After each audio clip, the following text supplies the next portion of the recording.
tama yung ginagawa nyo. You make plans, but you do not consider what is the will of God sa ating mga buhay.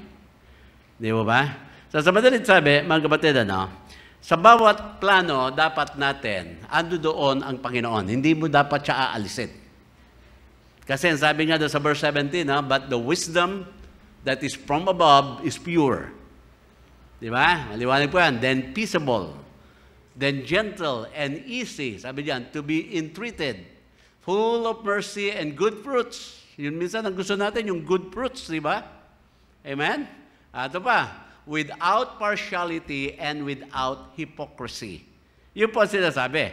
Pero ang sabi po doon sa verse 15, na ito naman sabi, this wisdom descended not from above, it is earthly, it is sensual, it is devilish.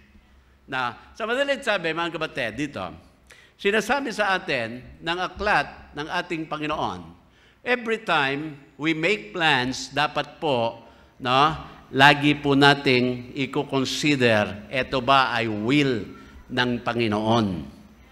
Hindi mo ba? Kasi kung ikaw ay anak na ng Diyos, sabi nga, we were bought with a price, hindi na tayo nagmamayari sa ating pong sarili. Natural, kung sino po ang nagmamayari sa atin, siya ang may karapatan kung ano ang gusto niyang gawin sa atin. Di ba? Amen? Na hindi po maaari, mga kapatid, sabihin natin sa mga nagmamayari sa atin, wala kang pakialam sa akin. Hindi po siya po ang tumubos sa atin mula po sa kapangyarihan ng demonyo at sa kapangyarihan ng kasalanan. Ayan po, Kaya every plan na dapat natin gagawin, nandoon po, kinukonsider po natin ang will ng ating Panginoon. You remember Peter? Si Peter po, lagi na po nating binabasa at papag-aralan yan. Pero balikan po natin, dito si Peter sa Luke chapter 5, verse number 4. Luke chapter 5, verse number 4.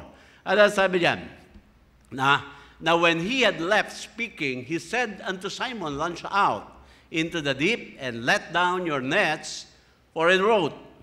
Verse number 5. And Simon answering said unto him, Master, we have toiled all the night and have taken nothing. Nevertheless, at thy word, I will let down the net. Ano po ang mga naging kasunod na dyan? And when they had this done, they enclosed a great multitude of fishes, and their net break. Yan ang sabi. So sa madalit sabi, mga kapatid, alam natin yung istorya dito, na magdamag po, they toiled all the night, ang sabi po, and they caught nothing. Naglilinis na nga sila ng lambat para sinasabi dito ni Peter, uwi na tayo. Para sinasabi nila, matulog na lang tayo, magpahinga na lang tayo. Pero mga kapatid, God has another plan for Peter. Kaya sabi ng ating Panginoon kay Peter, sabi niya, launch out into the deep. Ano ang plano ni Peter? Mamahinga na. Tinanggap niya na wala siyang huli. Pero ang sabi ng Panginoon, meron akong plano para sa inyo. At ang plano ko, yan ang best plan para sa inyo. At ang sabi ng Panginoon, launch out into the deep. Kaya what Peter did, when he obeyed the Lord, ang nangyari po, nakita niya yung tinatawag nga po nating napakagandang plano ng ating Panginoon sa buhay ni Peter.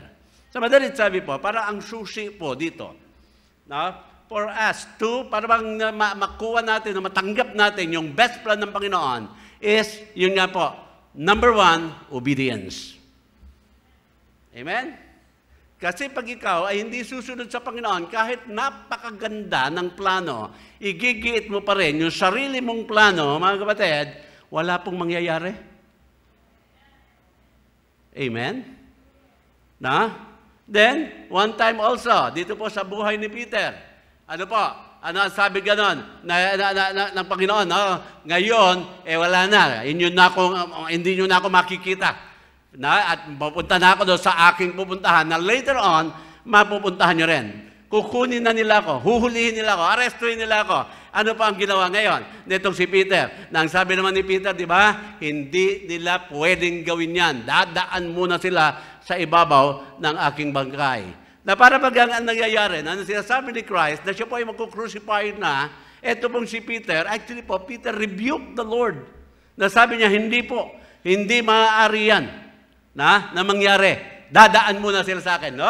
And that is the plan of ni Peter pa, mga kapatid. Pero again, God has another plan, at yung best plan pa rin na yan, na si Jesus Christ ay magkukrucify na para magkaroon po tayo ng, na ngayon nga po ay kaligtasan.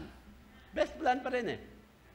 Di ba, amen? Paano kung hindi hinayaan nga ni Peter na madakip ang Panginoon? Hindi magkakaroon ng fulfillment. Yung tinatawag natin po na prophecy. So again, andun pa rin yung obedience. Hindi po nawawala eh. During the time, Old Testament time, you see David at Goliath, mga kapatid, na sila ay magkakaharap na, o nagkaharap na. Ano sabi ni Goliath? Ikaw ay ipakakain ko. Yun ang sabi. Ipakakain kita sa mga hayop. Yan ang sabi. Sa mga scavenger, yung mga, sabi dudurugin kita. Parang gano'n sinasabi na itong napakaliit mo. Pero mga kapatid, na God has, again, the best plan. So, nung tinamaan na po ng bato, ito pong si Goliath, baksak po siya. Now, you remember, di ba, the story dito ng 2 Samuel chapter 17, pag binasa niyo po yan, na binibigyan pa nitong si King Saul, si David, ng kanyang armor. Isuot mo yan. Subok na yan. Hindi ka, bibigyan ka ng matinding protection yan. Pero sabi ni David, hindi, dito na lang ako. Yung aking yung aking baro sa pagiging shepherd, yun na lang. Tsaka itong aking, sling. Yan ang sabi niya. Di ba? Para baga ito po, sila King Saul at even Goliath, mga kapatid, meron po siyang mga plano, but again, God has a perfect plan. Amen? Yung pala pagkaganda.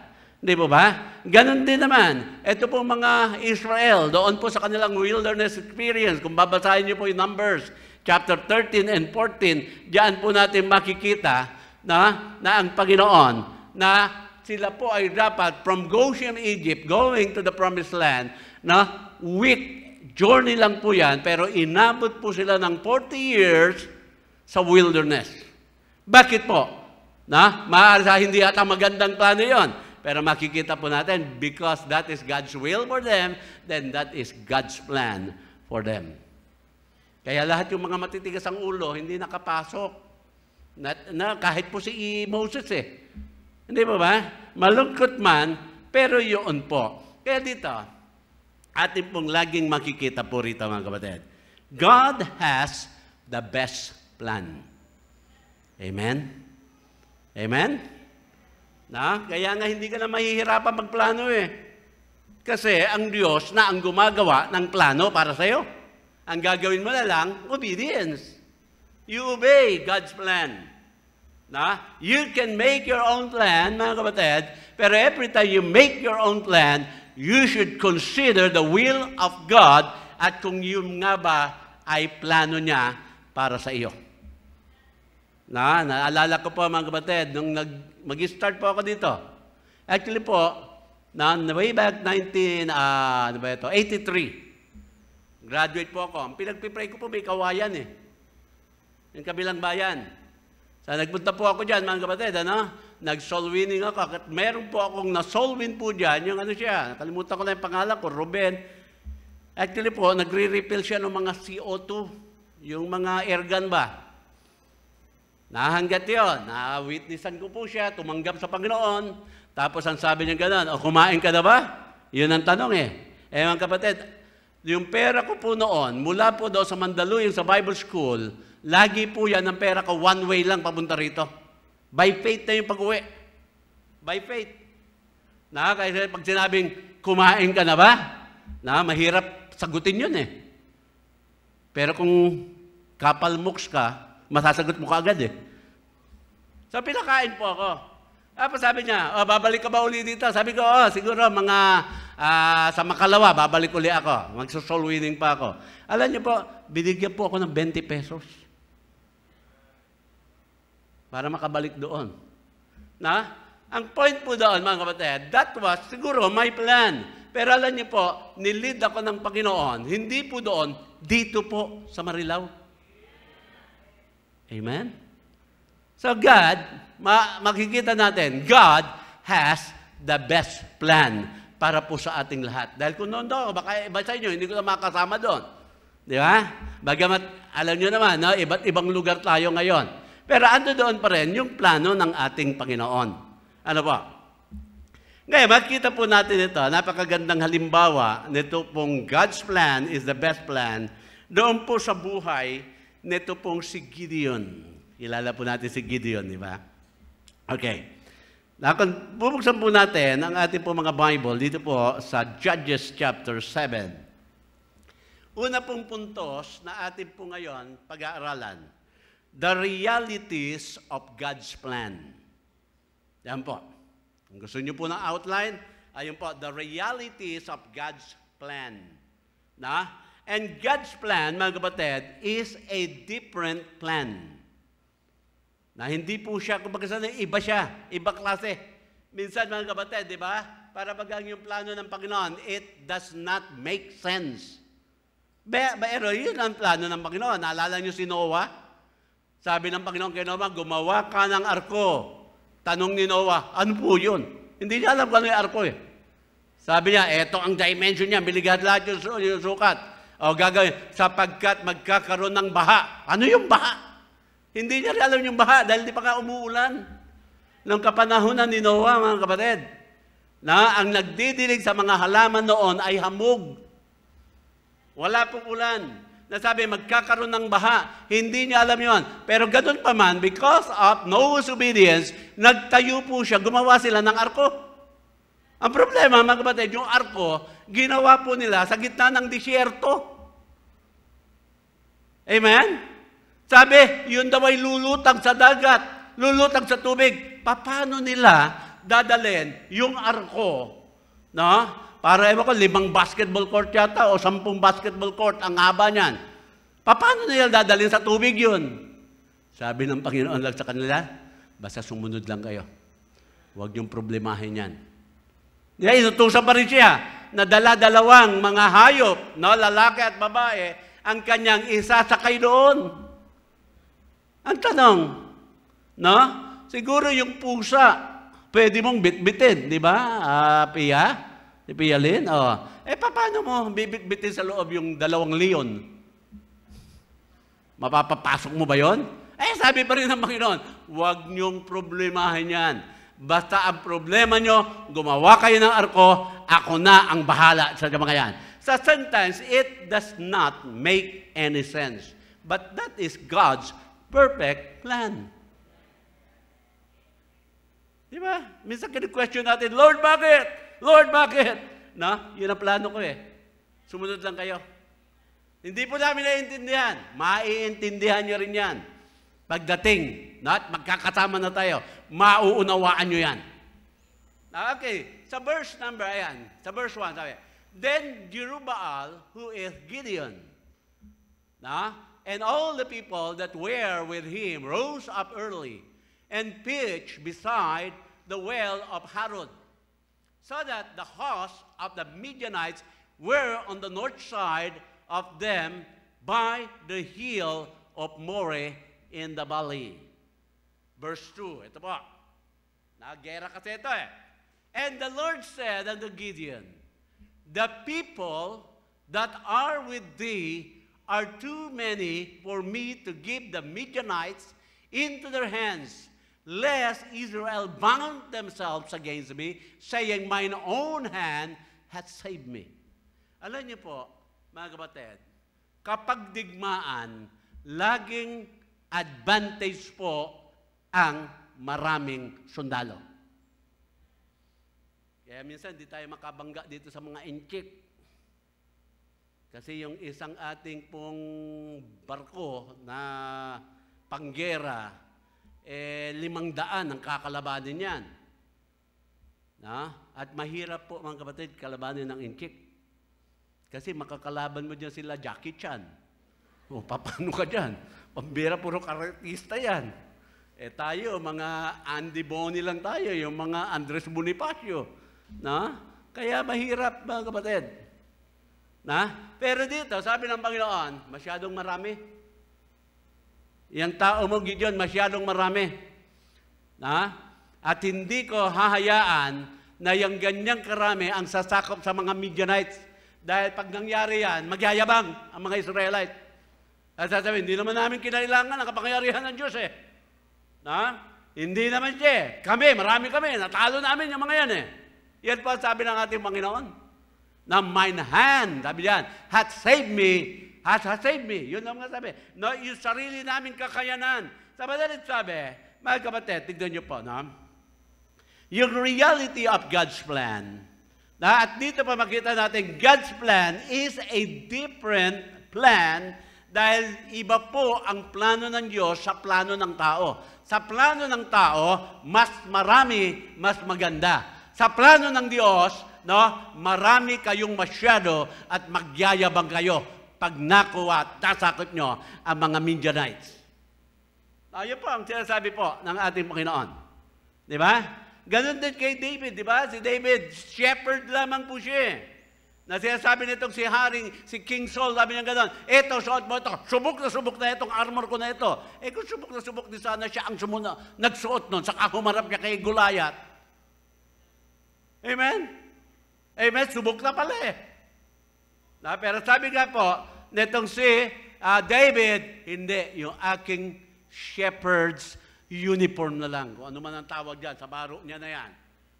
So it's different, mga kapatid. Kaya sabi po rito, napakarami. Verse number 3. Sabi yan, now therefore go to proclaim in the ears of the people, saying, whosoever is fearful and afraid, let him return and depart early from Mount Gilead, and there return of the people 22,000, and there remain 10,000. So ilan yung kawal? Originally, ang kawal niya po, mga kapatid, ay 32,000. Napakarami po nun. Amen? 32,000. Pero sabi naman, marami. Yes, sabi niya, masyado marami yan. Kaya Gideon, nga gawin mo, sabihin mo kung sino yung mga takot, sino yung mga, sabihin natin na talagang marami pang iniisip, no? Umuwi na sila. Alam niyo, maganda rito, mga kapatid, no? Out of 32,000, 22,000 ang masunurin. Sabi, umuwi na kayo. Sumunod. Obedience, di ba? Amen? Pero mali eh. Actually po, yung sinasabi, sino sa inyo ang fearful and afraid? It is actually po, mga kapatid, a statement of faith or testing, mga kapatid. Di ba? No. Kaya sabi nga, nako, naririnig namin yung mga Midianites na yan. Magagaling nga sa digmaan eh. Kaya ito, may pagkakataon na tayo. No? Sabi, umuwi na raw tayo. Wala raw kantsawan ito. Wala raw itong sisiyan. Wala raw, di ba? Sabi, 22,000. Amen? Ano pa nangyari? Verse number 4. And the Lord said unto Gideon, the people are yet too many. Amen? Amen? Nasabi ka sa inyo po, ang plano ng Diyos, iba. Iba yung plano niya po, mga kapatid. Iba siya. Kaya sabi niya, they are too many, yet too many. Bring them down unto the water, and I will try, sabi niya, try them for thee there. And it shall be that of whom I say unto thee, they shall go with thee, the same shall go with thee, of whomsoever I say unto thee, this shall not go with thee, the same shall not go. Parang hirap basahin.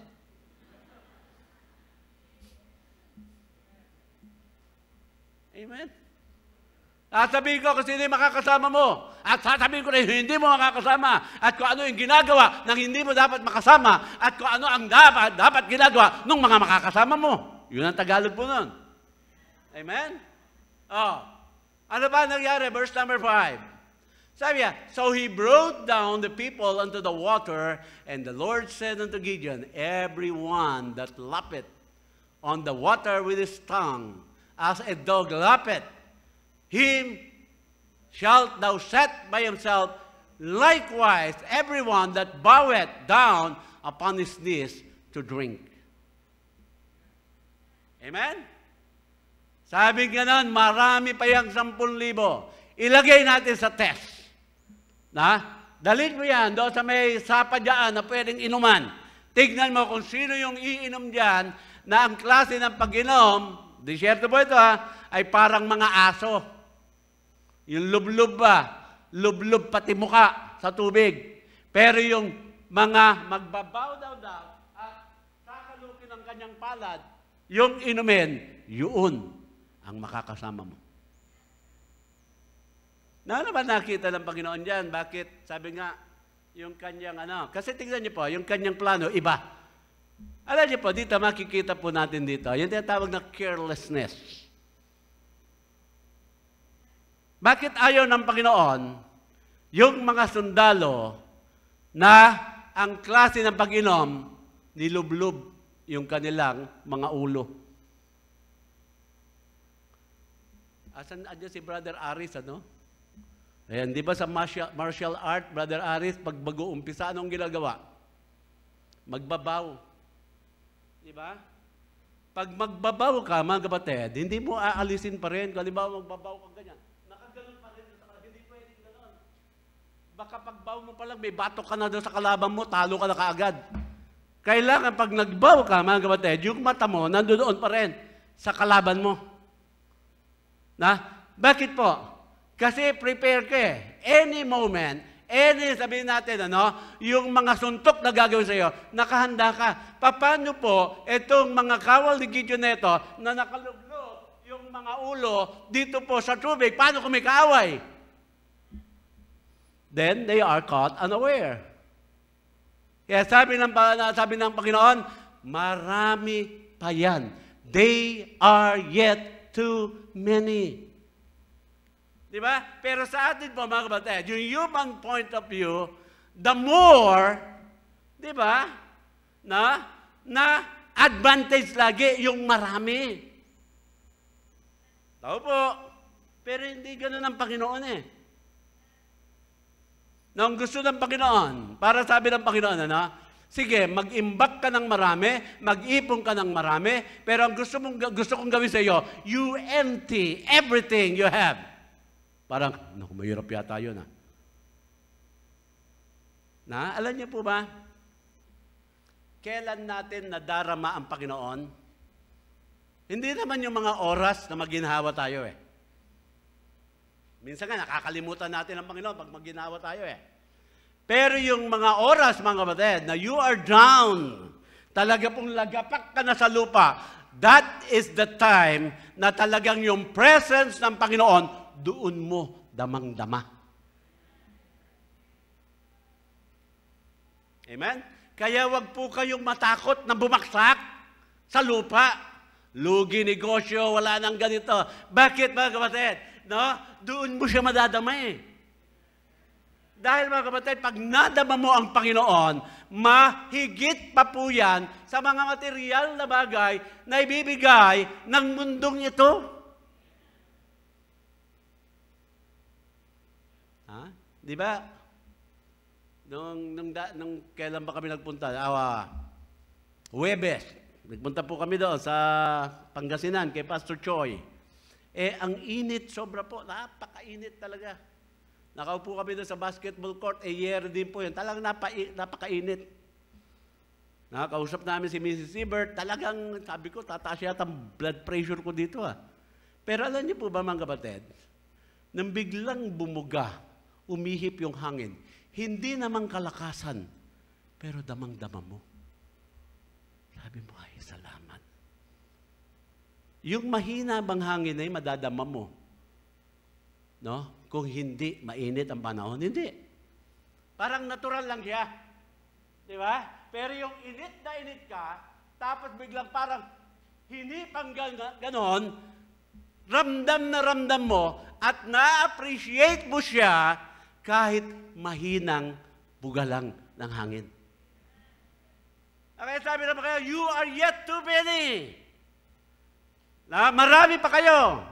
Ano nangyari po dyan? Verse number 6. Sabi niya, and the number of them that laughed, putting their hand to their mouth, were 300 men, but all the rest of the people bowed down upon their knees to drink water. Ano po ang nangyari? Ilan ang natira sa 10,000? 300.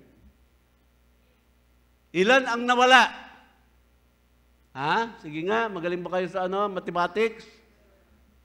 Ha? 22,000, tama ba? Ilan?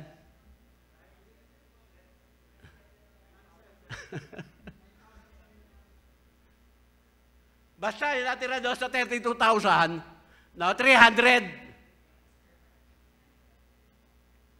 Amen? Now, alam niyo po, because God's plan is the best plan, ang ating Panginoon, gusto natin sumunod sa kanyang plano, sinasabi niya, huwag kang tumingin doon sa iyong nakikita. Amen? Amen? Di ba minsan tayo, nawawala yung wallet ko. Di ba? Ganyan tayo, minsan, di ba? O nawawala yung cellphone ko. Di ba, sinabi mo sa misis mo, nawawala yung wallet ko. Alam niya sasabihin ng misis, saan mo ba nilagay? Hindi ko alam kung saan ko nilagay, hindi ko nahahanapin. Hindi ba laging ganon? Sabi, nawawala yung wallet ko. Ang sasagot sa'yo, saan mo ba nilagay? So, hindi mo alam tuloy kung ikaw yung niloloko, o di siyempre, sasagot ka naman kay misis na ganito.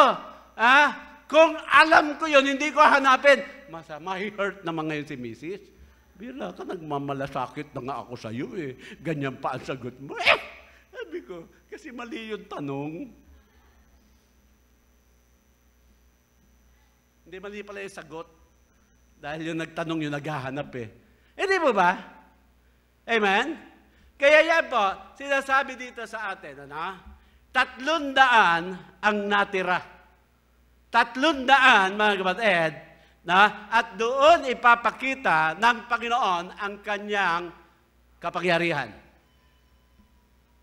Amen? Kaya kapag Panginoon ang pinag-uusapan, dapat mga kapatid, you do not count numbers eh. Alam niyo po ba na nag-start po tayo dito po sa building nito? Alam niyo kung magkano ang hawak natin na pera? 10,000. 10,000.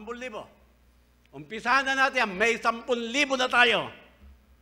Di ba, amen? Ang tanong, saan makakarating yung 10,000? Ano, ginawa natin? Dahil 10,000 na yung pera natin. Di wala tayong tigil sa kakapanalangin. Pray tayo na pray. Lord, tulungan mo po kami nag-pray po tayo. Nang nag-pray, then the Lord blessed, the Lord heard our prayers, the Lord answered our prayers.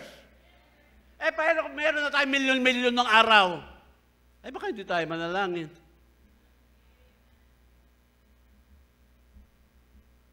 Amen? Yan ang sinasabi ng ating Panginoon. Ang kanyang plano po, iba. Iba po yung plano niya eh.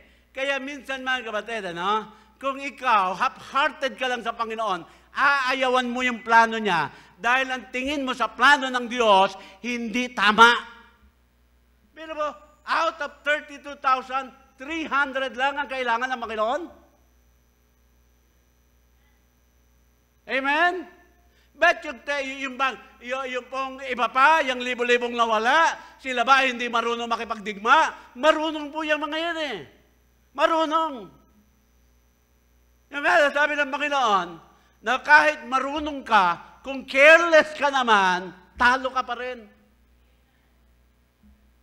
Kaya sa buhay natin bilang mananampalataya, wag po tayo maging careless. Tao po.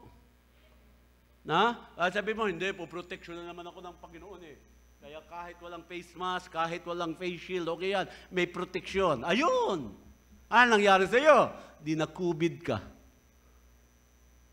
Amen? Amen? Bakit? Careless eh.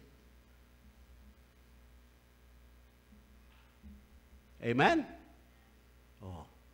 Kaya ayan po ang napakita po sa atin din. Verse 7. Tignan pa natin, verse 7. And the Lord said unto Gideon, by the 300 men that left will I save you, and deliver the Midianites into thine hand, and let all other people go every man unto his place. Buwi na kayo. Magtanim na lang kayo ng kamuti. O ano man.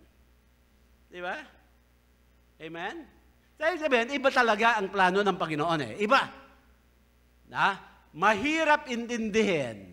Pero yan ay maiintindihan mo lamang kapag ikaw ay tunay na handang sumunod sa ating Panginoon. Without any question. Verse number 8. Tignan natin yan. So the people took victuals in their hand, and their trumpets, and he sent all the rest of Israel, every man unto his tent, and retained those 300. And the host of the Midian was beneath him in the valley. Ngayon, hindi lamang po, yung God's plan is different, but God's plan is a declared plan. Declared plan po yan. Nalundagan niyo po sa verse number 12. Ano sabi diyan sa verse 12? Sabi, and the Midianites and the Amalekites, all the children of the east lay alone in the valley like grasshopper for multitude, and their camels were without number, as the sand by the seaside for multitude. Tingnan niyo po Naalala niyo po, when Moses, sabi niya gano'n, nag-ano siya ng mga spies, ilan yung 10 spies, di ba? O 12 spies?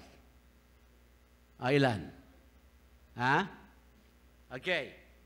Hindi ba ang report ng majority, ando doon po sila Anakims, ando doon po yung mga giants, and we are like grasshopper in their sight. Di ba yan ang ginamit na salita? Ngayon, tignan niyo po, sino kayo yung grasshopper dito? Yung mga Midianites, yung mga Amalekites. Amen? Kaya mga kapatid, tignan niyo, ang lubos sa pagtitiwala sa Panginoon. Ayan po, kung ang tingin mo, ikaw ay underdog, mga kapatid, pero dahil nagtiwala ka sa Panginoon, makikita niyo po diyan na yung akala mong malalakas, sila ang nagiging grasshopper. Amen? So yun po, it is a declared plan. So verse 13, tignan natin dyan. And when Gideon was come, behold, there was a man that told a dream unto his fellow, and said, behold, I dream a dream, and lo, a cake of barley bread tumbled into the house of Midian, and came unto a tent, and smote it that it fell, and overturned it, that the tent lay alone. Verse 14. And his fellow answered and said, this is nothing else save the sword of Gideon, the son of Joash, a man of Israel, for into his hand hath God delivered Midian and all his host. Amen. 300 against a multitude. Pag sinabi po kasi ng Bible na multitude, mga kapatid, hindi na nila kayang bilangin. Hindi na.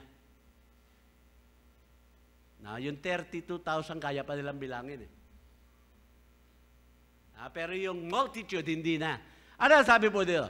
Yung multitudes na yun, ang nilabanan ng 300. Dahil kasama nila ang Panginoon, dapa, mga kapatid, yung 300. Yung multitude. Okay, verse 15. Tignan pa natin. And it was so when Gideon heard the telling of the dream and the interpretation thereof, that he worshipped and returned into the host of Israel and said, Arise, for the Lord hath delivered into thine hand the host of Midians.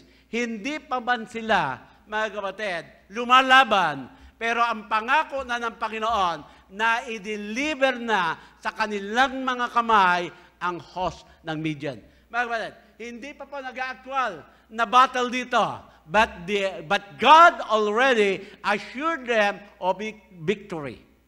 Ganyan po. Pag nangako ang Panginoon, mga kapatid, talaga pong tiyak sigurado yan. Na huwag kang mag-alinlangan. Na huwag kang matakot.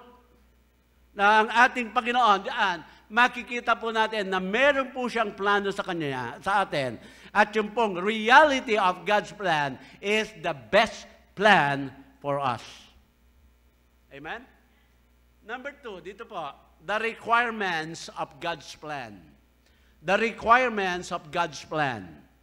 Na? Ang number 1 requirements po ng God's plan po dito is it requires surrender. Amen. It requires surrender. Na? Sa ibig sabihin, mga kapatid, pag sinabi mong all to Jesus, I surrender all, ibig sabihin, lahat-lahat isinurrender mo na sa Panginoon. Lahat ng kasalanan natin po, nung tayo ay humingi ng tawad sa Kanya, nung tayo po ay nag-surrender sa Kanya, lahat po yan sinurrender na natin. Wala na dapat tayong itinira. Opo, hindi maaari, half-hearted lang, no? Kalahati lang ang iyong isinurrender sa Panginoon. Kasi pag kalahati lang ang isinurrender mo, hindi ka pa rin talaga surrender sa ating Panginoon. Amen? Oh. Meron ka pa ba na naiisip ngayon sa buhay mo na dapat wala na sa iyo dahil ikaw ay mananampalataya na, pero hanggang ngayon, nasa iyo pa rin? Ginagawa mo pa rin. Kung ginagawa mo pa rin, mga kapatid, ngayon pong araw na ito, nang naririnig mo, ito pong pangangaral na ito, dapat isurrender mo sa Panginoon. Kamunduhan, surrender sa Panginoon. Bisyo, isurrender sa Panginoon. Yung ating pong dishonesty, isurrender natin sa Panginoon. Because God has a better and best plan for us. Amen? Amen? Mahirap po mamuhay sa kasalanan. Ikaw po ay laging hahantingin yan. Na? Dapat po namumuhay po tayo sa katapatan natin sa Panginoon. Maging matapat na po tayo, mga kapatid. And that is, I think, one reason why the Lord allow yung pandemic po sa buong mundo. Hindi lang sa Pilipinas, hindi lang sa Marilao, hindi lang sa Bible Baptist Church ng Marilao, mga kapatid, sa buong mundo. Kasi gusto ng Panginoon na tayo lahat ay magsilapit sa Kanya. Amen? Oh. Kaya yan po na, it requires na, number 1, surrender. Number 2 po, na namang na-require ng Panginoon dyan. God's plan requires submission. Not only surrender, but submission, mga kapatid. So Gideon and his army had to submit to God's plan. Kaya from 32,000 to 300, no, na mga sundalo niya po, kailangan mag-submit siya. Hindi sasabihin, Lord, logic lang naman. Mambira multitude yung kalaban namin, dapat may laban na yung 32,000. Ginawa mo pa, Panginoon, na 300. Paano na yan? Di ba? Pero ganun pa man, na Gideon submitted himself sa ating Panginoon, at dito naman, i-display ng Panginoon yung kanyang kapangyarihan. Kaya wala mapagmamalaki ang Israel eh. 32,000 kami. Kaya namin natalo yan. Di ba? Magagaling kami. Yung aming mga weapons, alam niyo po ang weapons ng mga Israelites, iba talaga eh. Kahit po yung mga armament ngayon, yung kanilang mga baril, iba po. Basta made in Israel. Iba po. Alam niyo po ba yung GPS, sila po ang gumawa niyan? Pwede po silang magsaka hanggat anihin na push button lamang po ang kanilang ginagawa. Walang mga tao daw sa field. Nandun po kami. Sabi, marami daw mga sa iba't ibang bansa nagpupunta daw sa Israel para matutunan nila yung klase po ng agriculture po nila doon. Magaling. Solar, yung mga solar panel natin yan, sila din po yan. Now, talking about yung mga commandos. Kung kayo po'y mahilig sa mga aksyon ng mga komando, yung mga gera-gera, ang mga magagaling na komando, Israelites pa rin. Naalala niyo po mga kapatid sa Bible, nung silat, di ba nahuli yan? Anong ginawa ni Abraham? Mga kapatid, ni-rescue yan silat eh. Pumasok sila dyan na parang mga komando. Nakuha nila, mga kapatid, itong silat na parang yung mga nag-hostage sa kanila, hindi na malayan, yung hostage sila, wala na eh. Ganon kagagaling sila eh. Di ba? Pero ganon pa man, kailangan sumunod pa rin sila sa plano ng Diyos. Kaya sabi ng Panginoon, marami, masyado ang 32,000. Ngayon, 300,000. 300 na lamang. Ano pa sabi nitong si Gideon? Sige, Panginoon, susunod ako sa iyo. Yan ang gusto mo, isusuko ko yung sarili kong plano para sa iyong plano. Amen? Not only, mga kapatid, surrender, submission, and also, ang requirements po, sa plano ng Panginoon, it requires steadfastness. Now, if Gideon and his army was to experience the victory, they would have to be humble themselves under the mighty hand of God, surrender to His plan, obey His will, and proceed in faith. Amen? Kailangan maging matatag. At magiging matatag lang po tayo na hindi po tayo pwedeng ugain hanggat ang ating pong pananampalataya sa Diyos ay nasa sa atin. Amen? So may requirements po eh. Kaya sinasabi nga ni James sa atin, mga kapatid, ano ang sabi ni James? Yung pong wisdom from above, yan ang kailangan natin. Na mabunga yan. Pero yung wisdom that is not from above, ano ang sabi dyan? Devilish. Amen? The number 3, the result or the results of God's plan. The result of God's plan. Verse number 21. Tignan natin yan. And they stood every man in his place round about the camp, and all the host ran and cried and fled.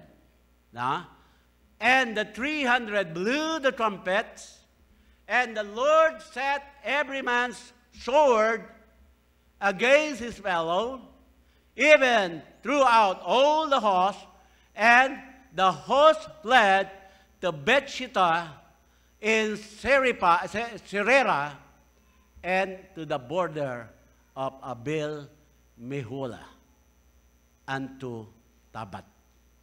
Alam niyo kung ano nangyari? Sila lang ang naglaban-laban. Yung mga Midianite, sila ang nagsaksakan ba? Ang tingin nila sa kakampi, kalaban, pinatay. Di ubos. Amen? Ano ang ginawa ng 300? May hawak na pitchel, tsaka torch lamang. At ano po? Nung sinabi niyaan ni Gideon, sumigaw kaya, the sword of the Lord and of Gideon. Taka po pinagbabasag yung pitchel na may ilaw. Nataranta yung mga kaaway. Amen? Saan kayo nakakita na gera, pitchel ang dala?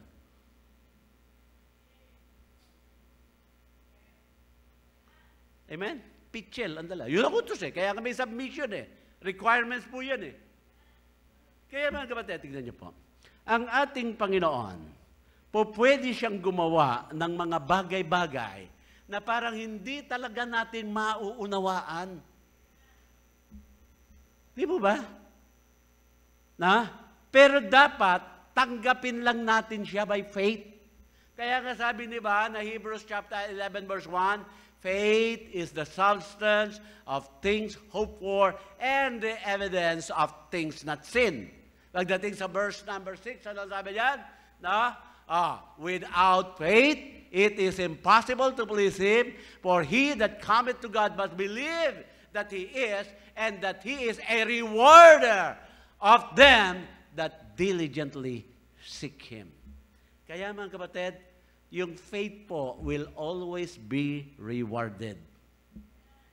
Amen? Kaya hindi nasasayang yung ating faith, mga kapatid. Actually, yung mga disciples pa nga, di ba? Ano pa ang sabi nila sa Panginoon? Lord, increase our faith. Meron na sila eh. Pero gusto nila mag-increase pa rin yung mga faith eh. Bakit po? Kasi nga, yung mga reward, doon nila po natatanggap eh. Amen? Amen? Verse number 23. Balikan natin yung verse 23. Verse 23. And the men of Israel gathered themselves together out of Naphtali, and out of Asher, and out of Manasseh, and pursue after the Midianites. Tingnan niyo po mga kapatid Pero alam niyo po ba, nasa verse 23 na yan, sa verse 7 and 8, sinabi na ng Panginoon ang tagumpay sa kanila. Amen? Bago ka pa lang makipaglaban, sinabi na ng Panginoon, talo nyo na yan. Di ba parang nagpapalakas ng loob yun sa'yo? Sigurado na ito, na pinangako na ng Diyos, panalo na tayo dito. Kaya pinaghahabol nila eh. Walang takot eh. Bakit? May pangako ang Panginoon eh. Kaya alam niyo po ba mga kapatid, na ang takot, nawawala yan pag atin pong siseryosohin ang mga pangako ng Diyos sa atin. Kaya sinasabi niya, I will never leave thee, nor forsake thee. Ibig po sabihin, mga kapatid, kahit saan at anumang sitwasyon ka naroon, kasama mo siya. Amen? Di ba pagtatawid tayo, yung mga anak, minsan kasi meron kahit mga dalaga, mga binata na, takot pa rin tumawid ng kalye. Di ba? Pero pag meron kang alam at may kasama ka at nahawakan mo si tatay o si nanay, parang hindi mo na pinapansin eh. Nawawala yung takot mo eh. Dahil alam mo, mga kapatid, na ikaw ay nakahawak sa kamay ng kayang tumawid. Di ba? Amen? At ganun din sa buhay natin, mga kapatid. Kung alam natin na tayo ay nakahawak sa kamay ng ating Panginoon, mawawala po ang takot. Papurihin ng Panginoon. Di ba ba? Kaya dito pa makita natin, na isa po sa result po na yan ay yung mga Israelites. Ayun po, yung victory, victorious na po ang talaga masabi nila, salamat sa Panginoon. Tapos sa verse number 24, meron pa ba dyan? Ayan. And Gideon sent messenger throughout all Mount Ephraim, saying, come down against the Midianites, and take before them the waters unto Beth-bara and Jordan. Ayan, kaya galit yung mga kinuha daw nila yung tubig ng Jordan. Then all the men of Ephraim gathered themselves together and took the waters unto Beth-bara and Jordan. Amen? So in short, they won the battle. They fight. Not yung kanilang sariling wisdom or sariling lakas. They fight the battle hand in hand with the Lord. Di ba, amen?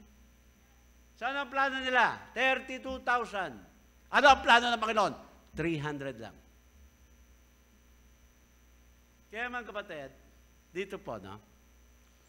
Maging very sensitive po tayo sa leading ng Holy Spirit sa atin. Lagi niyo pong alalahanin, God is not the author of confusion. Amen?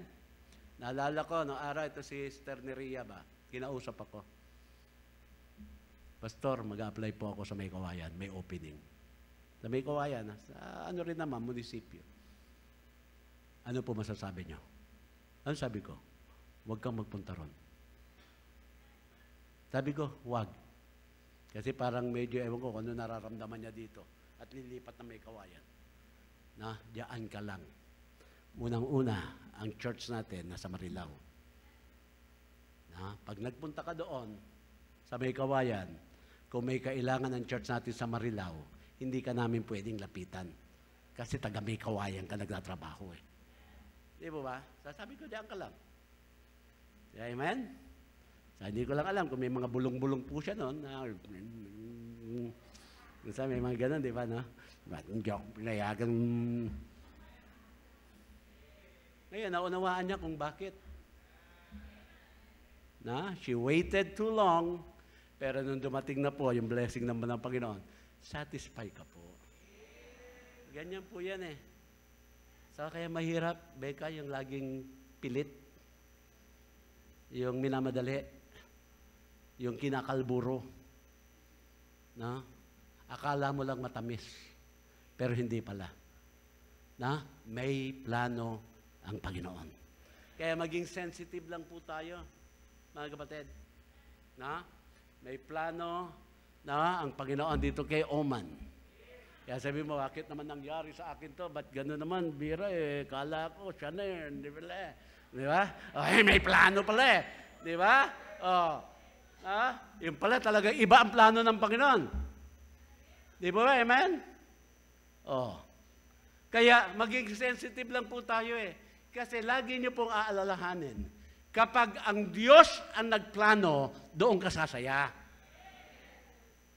Pag sumalungat ka sa plano ng Diyos, sakit ng ulo yan. Kaya sabi ko, yung mga kabataan natin, pag mag-aasawa kayo, tiyakin nyo plano ng Diyos yan. Huwag kayong magmadali. Huwag. Huwag yung para bagang, pakiramdam mo, mauubusan ka na ng mapapangasawa. Hindi, marami pang ipapanganak. Nga lang, matanda ka na. Yan, naalala nyo si Ruth, di ba? Namatay yung kanyang anak, naiwan yung dalawang niya, manugang, di ba? Sabi niya, umuwi na kayo. Dahil hindi nyo na kung magkaroon man ako ng anak, hindi na maaari mapangasawa nyo yan dahil matatanda na kayo. Now, mga kapatid, minsan talaga, hindi natin maunawaan. Pero pag yaan ay makita po natin plano ng Diyos. Amen?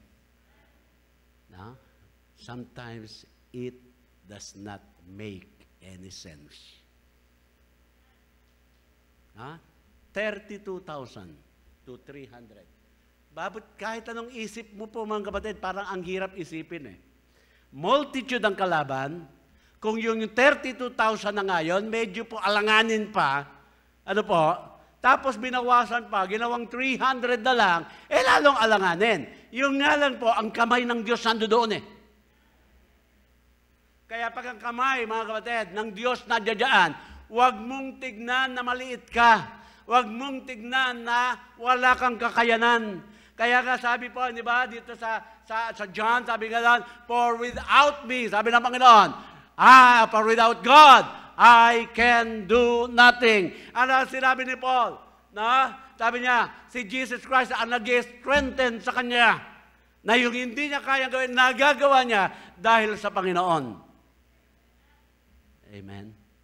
Kaya po ganon, para hindi tayo maging mayabang.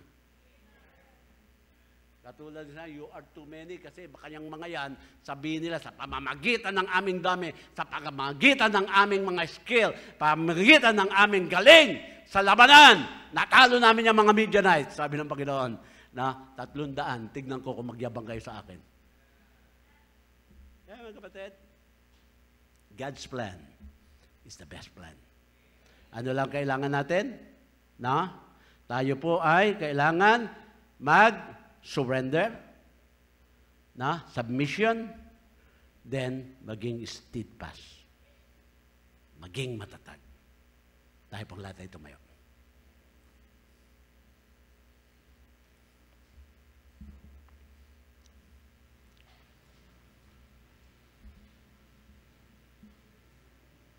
Tayo po'y manalangin. Mapagpala namin Diyos, salamat po sa amin po na pag-aralan. Sabi nga po ni James, yung wisdom na galing po sa inyo, doon po kami magiging mabunga. Yung plano mo po, doon po kami magiging masaya. Pero kung yung wisdom na hindi po galing sa inyo, at kung hindi po galing sa inyo po ito po ay galing sa diablo. Kaya tinawag po siya ni James ng devilish. Kaya Lord, patuloy po kami lumalapit po sa inyo ngayon. Marahil nakakadama po kami ng discouragement. Bakit ganito ang nangyayari sa aming buhay? Bakit ganito ang nangyayari sa aming pong kabuhayan? Bakit ganito ang nangyayari sa aking pamilya? Bakit ganito? Lord, naway maunawaan namin na meron ka pong plano. At mas maganda ang inyo pong plano kesa po sa plano namin ngayon. Kaya Lord, patuloy mo pong kausapin ang bawat isa ngayon. Patuloy mo pong hipuin ang puso ng bawat isa. At dito po sa altar, amin po mailapit ang amin po mga sarili. Dalangin po namin, Panginoon, sa paanyaya po. Pangunahan mo po kami. Ito po lahat ay aming hiniling, salamatan sa matamis na pangalan ng aming Panginoon sa Kristo. Amang lahat na kayo ko nakapikit. Ano naman po, ang mensahe ng Panginoon sa iyo, would you come? Dito po sa altar ngayon. Hali po kayo. Sige po. God has the best plan for us. Would you surrender yourself? Sasabit ka ba sa Kanya? Then be steadfast. Sige po. Hindi po kayo.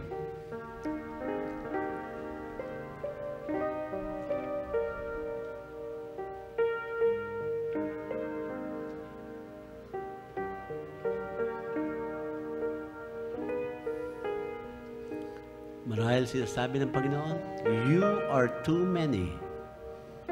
You are too many.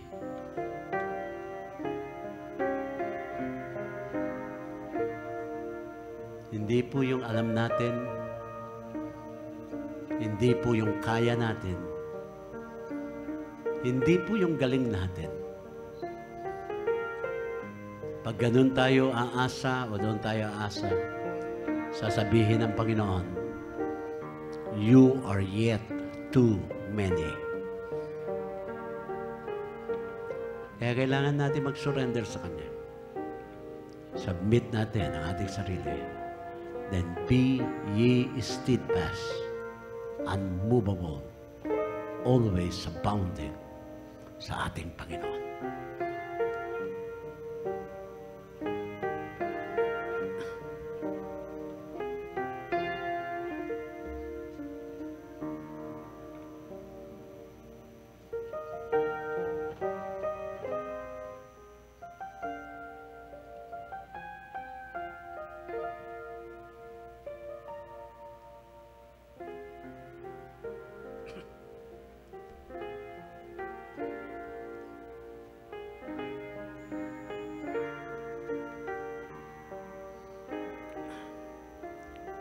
Amin po mapagpalan na Diyos. Tuloy po kami lumalapit sa inyo pong luklukan ng trono. Dalangin ko po, Panginoon, ang panalangin na inyo pong mga anak ngayon dito po sa altar. Salamat. Kanila pong tinanggap ang mensahe mo po para sa kanila. Salamat, Panginoon. Patuloy mo pong pinapaunawa sa amin ang plano mo po sa aming buhay. Kaya Lord, patuloy naman kami magtiwala sa inyo na hindi mo po, Panginoon, kami pababayaan magpakailan pa man. Kaya bless mo po, Panginoon, ang mga anak mo po nasa altar ngayon. Dinggin mo po ang bawat panalangin po nila. Kung meron man po silang commitment na ginawa, Panginoon, naway, Lord, sa biyaya mo po, kanila pong mapulpil ang commitment na ito. Salamat po na marami, Panginoon. Ito po lahat ay aming hiniling at pasalamatan sa matabis sa pangalan ng aming Panginoon Kristo. Amen. Amen.